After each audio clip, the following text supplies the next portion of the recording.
confidently entrust the future government of the Somali nation. It was to be a socialist party of national consent. Such an experience was totally new to Somalia, and yet after so many years of struggle, development and achievement, the SRC, but as leader of the October Revolution, President Siad was awarded a specially cast medal from the Somali people.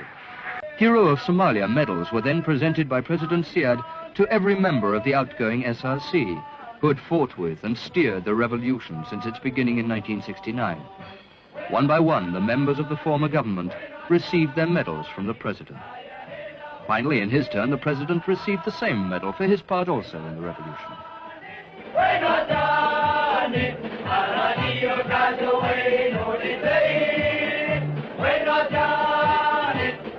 He said how glad he was to sense their genuine enthusiasm for the party. Today, he said, we are entering a new era in which every individual will find complete freedom in fulfilling his responsibilities to those around him and to the nation as a whole. There is a member country of various international groupings, among them the Organization of African Unity, the Arab League, and the Organization of Non-Aligned Countries. Today it speaks as a voice in the world at large, a voice to whose views on international relations and foreign policy the world pays ever-increasing attention and respect.